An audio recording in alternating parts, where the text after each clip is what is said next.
funny, man.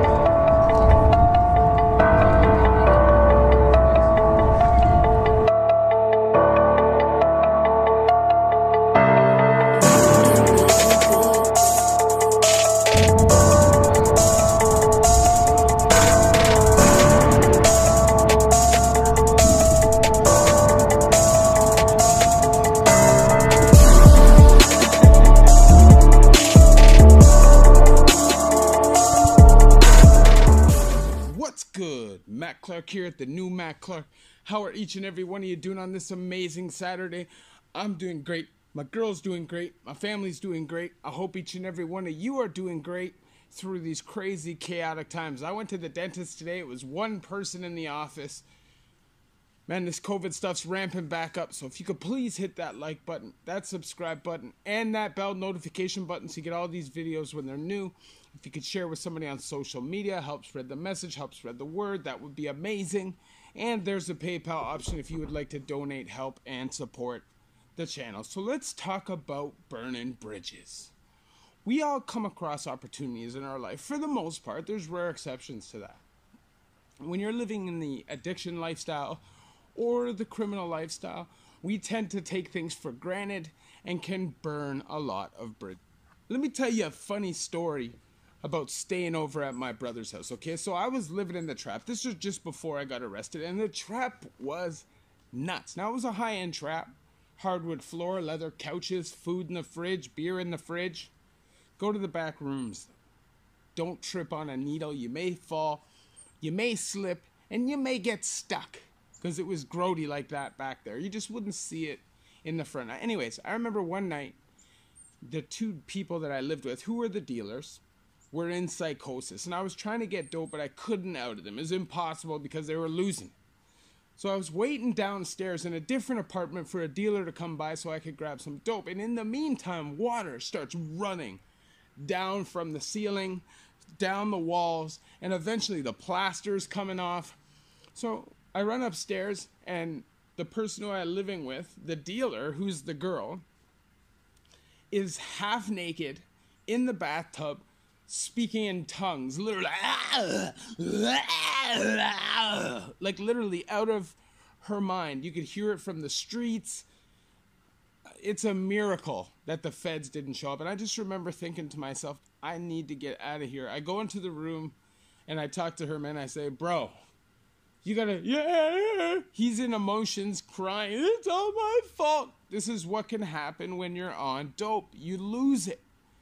You lose it. Anyways, I couldn't stay. I was starting to lose it, and I was getting to a point where I was going to flip out, and it's never good, so I couldn't stay. So I called the only person at the time I could, who is my brother, and just a week before this, my brother had said to me, Matt, I'm really worried about you, and I'd really like you to come stay with me.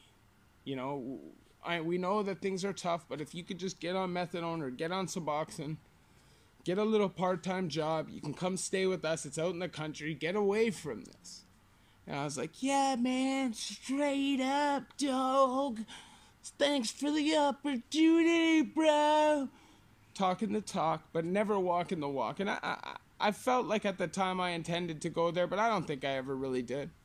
Anyway, this night, though, I had to go there. I just had to go there. I had nowhere else to go. So I call. I say, man, can I come? So he says, yeah, but bring no dope. Because his girlfriend is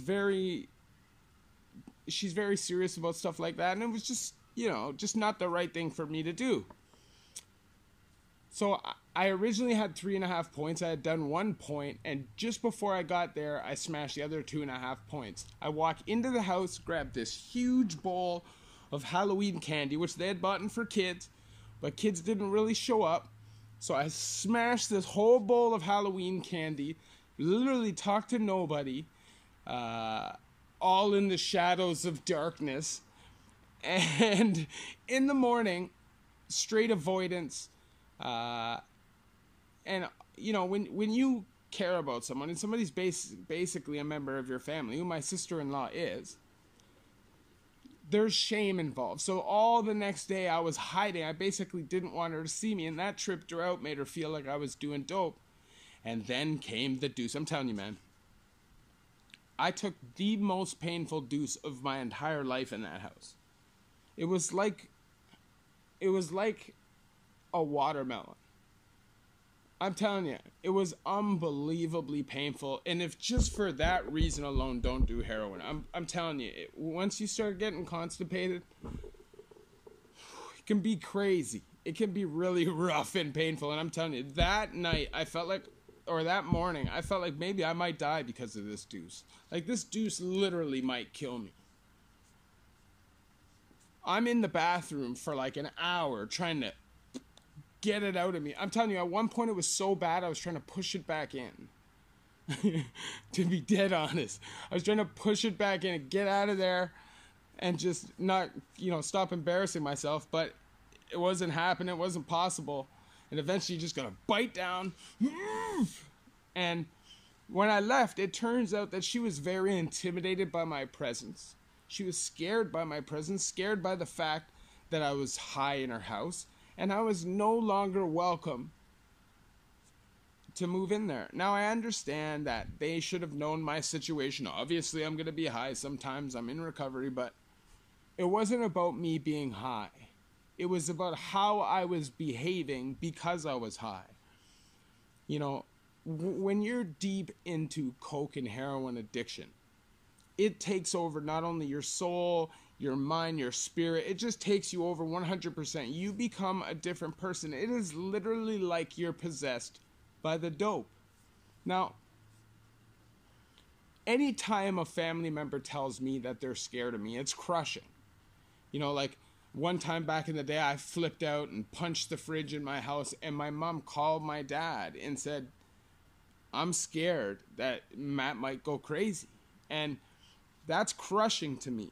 So hearing that she was scared by my presence and was no longer comfortable because of my sketchy nature, and I'm telling you, I was like 160 pounds. I was sucked right out. I didn't care about anybody, man. I really didn't. Like, I love my family, obviously, but all I could think about was getting up, going back to the trap house. And the funny thing is, this person who was possessed, literally possessed, speaking in tongues the night before,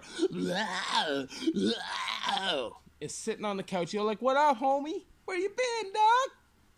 And it's like, really? How does that happen? How can you go from that to that? I don't get it. Overnight. I don't get it. And, by the grace of somebody, I never experienced that. I never had a major overdose off heroin or cocaine. For the most part, prison would get me before I ever got to the deep, deep, deep pits. But this last time I was out, just before I got arrested, was the absolute lowest point of my life. The lowest point of my life. It was like I'd reverted back to being 17 years old, the stupid crime I was doing, running around. No, not a care in the world. And I was in my 30s. It was a damn shame. And, sometimes you get caught up, like I said, and you burn those bridges. I've lost apprenticeship job opportunities, many of them. I've lost friends. I've lost family members by burning bridges. And that's a reality when you're in the dope game or you're in the criminal lifestyle. So keep that in mind. Obviously, I share my stories with you so you guys don't have to go through these things yourselves. If I could snap my fingers and nobody ever go back to prison, nobody ever suffer from addiction again, I would do that. But that is not reality. Life sucks. Life is hard. Sometimes people feel like they need to bury something. Sometimes people feel like they need to bury someone. Who am I to judge? It's not my place to say. I've been there myself. So all I try to do is offer information so anybody going into the system will have at least a small sample size of knowledge so they don't go in there and tear the place up and bring bad energy in there and get themselves hurt. And also out of respect for the old school cons, to have these guys coming in a little bit more prepared and a little bit less buggy and scared and not knowing what's going on, jacking up the vibes of the block. That really is my goal, sharing my addiction experiences and hoping that people can learn from them as well, because It is also not the answer. If you have pain, trauma, depression, anxiety, you got to get to the root of it. That's how you got to cope with it. Anyways, if you could please hit that like button, that subscribe button, and that bell notification button so you get all my videos when they're new. If you could share with somebody on social media, help spread the message, help spread the vibe, that would be amazing. And there's a PayPal option if you'd like to donate, help, and support the channel. So I appreciate you guys watching this video. You know, just remember, everybody's situation is different. Everybody's family, everybody's friends have a different level of patience for their you know, and the longer and the more things you do, the more disrespect you show, the more or the less consideration you show, eventually those bridges are going to burn, those panels are going to start falling, and nobody's going to be there. I was almost there. And, you know, I've turned my life around and people are starting to come back into my life, but it took a long time and a lot of work, but it is possible. Love ya at the new Mac Club.